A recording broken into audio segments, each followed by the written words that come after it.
Spring is great in Colorado. Seasons are changing, fresh summer air is coming in, and people are moving their activities from inside to outside. That means baseball's right around the corner. The season changes have brought championships to Colorado the last 2 years. In spring of 2022, the Avalanche took home the Stanley Cup with a dominant season behind a star-studded cast featuring Cale Makar and Nathan MacKinnon. The Nuggets followed suit the next year behind arguably the best player in the league, Nikola Jokic, and a team deeper than the Grand Canyon. I want to stay on parade, but I fucking want to stay on parade. This is the best.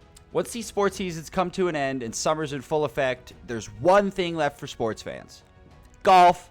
Well, okay, besides golf, the last thing to lean on is baseball.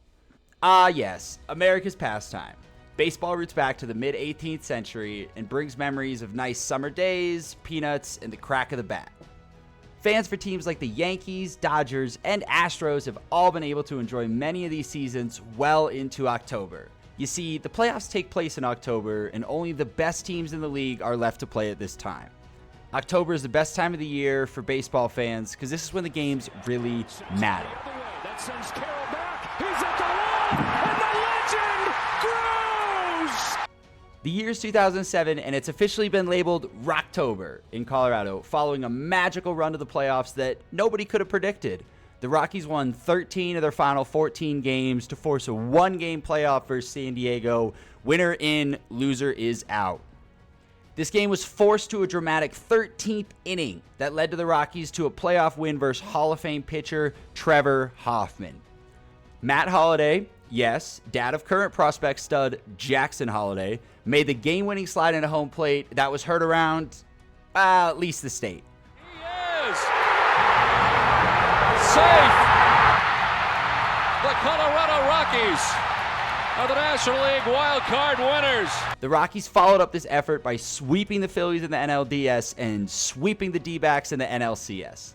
By this point, they were hotter than Megan Fox in the first Transformers movie, having won 21 of their last 22 games. They just needed to put together 4 more complete performances to hoist the coveted World Series trophy.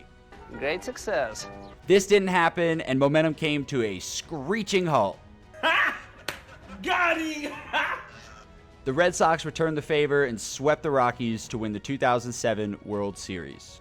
This 2007 season was a high point for Rockies fans and put a boost of optimism into their fan base everywhere. This was short-lived though, as the team went 74-88 the next season, missing the playoffs and seemingly put them right back in meteoric state.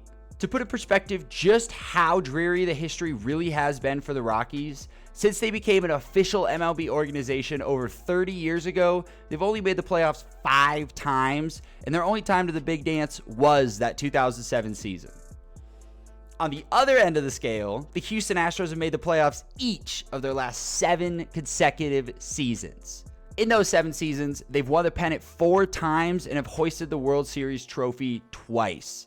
This 7-year run is seemingly 2 times better than the entire Rockies organization history. For the second time in 6 years, the Astros are baseball's best. They beat the Phillies tonight, win the World Series. Why exactly are the Rockies the epitome of MLB's bottom of the barrel? One simple answer: ownership.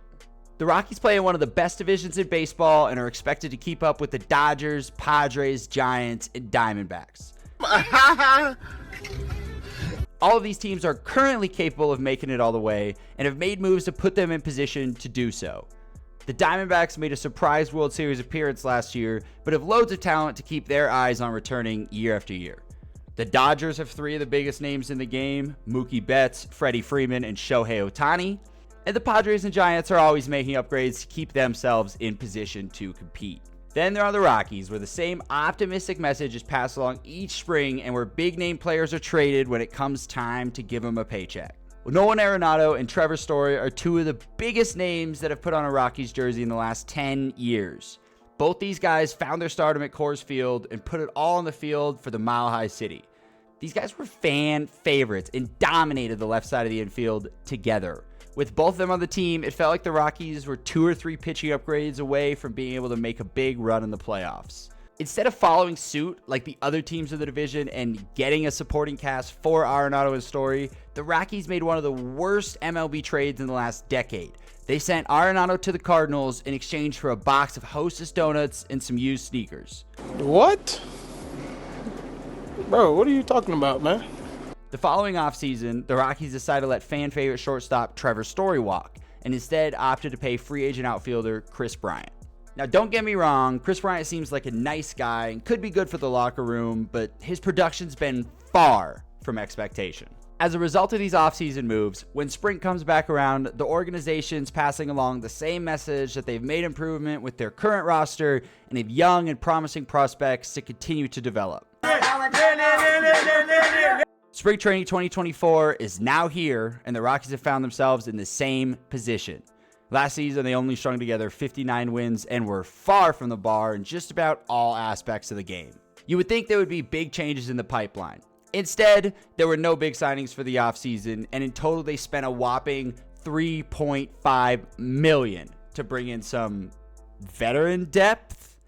Cal Quantrill and Dakota Hudson aren't exactly going to move the needle. In fact, the Rockies spent more this offseason on Nolan Arenado than they did their own team. Bro, what are you talking about, man?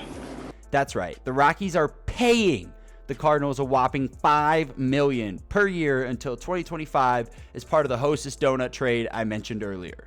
This is all going on while the Dodgers are going out and spending an estimated $53.5 million on serious upgrades like Noah Syndergaard and JD Martinez, and the Padres are spending almost $70 million to secure guys like Matt Carpenter and Michael Wacha. The MLB is the only major sport where salary cap gymnastics are super straightforward and allow teams to spend more in order to win more.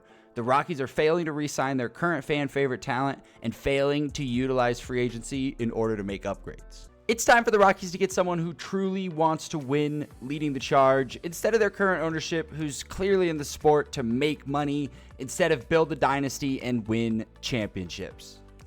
I hope the right changes will be made to see this team competing once again in Rocktober.